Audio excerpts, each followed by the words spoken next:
In today's video, I'm going to teach you how to add staff on Square Appointments. This is a straightforward process that allows you to manage your team effectively and ensure that each team member has access to the tools they need to perform their job. Let's dive in. First, you'll want to begin by logging into your Square dashboard.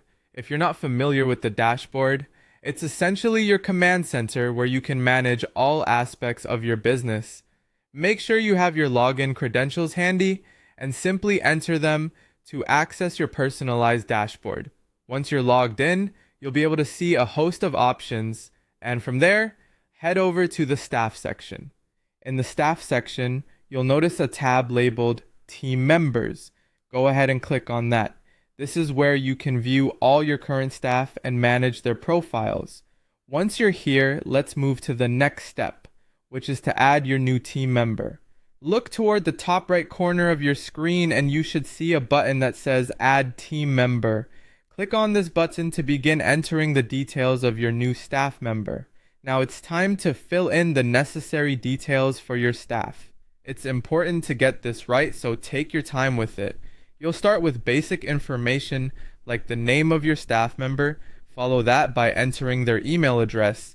This is crucial as Square will use this information to invite them to the platform and communicate any relevant updates. Next, input their phone number, which is helpful for any immediate communication needs.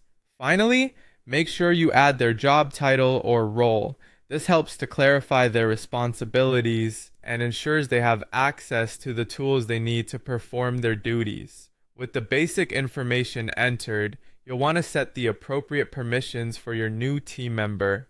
Permissions dictate what each staff member can or cannot do within the Square appointment system. Consider the level of access this individual should have based on their role. You might want them to have full access if they are in a managerial position, or perhaps a more restricted access if they are new or part-time. Take a moment to review these settings carefully. Finally, once everything looks good, make sure to save these changes. It might sound simple, but it's a step you don't want to forget. Double check all details, ensure permissions are accurately set, and then hit the save button.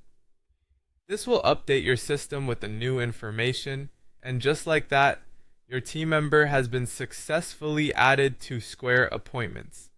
And there you have it, a quick yet detailed guide on adding staff to your Square Appointments. Thanks for watching, and I hope you found this guide helpful in streamlining your business operations.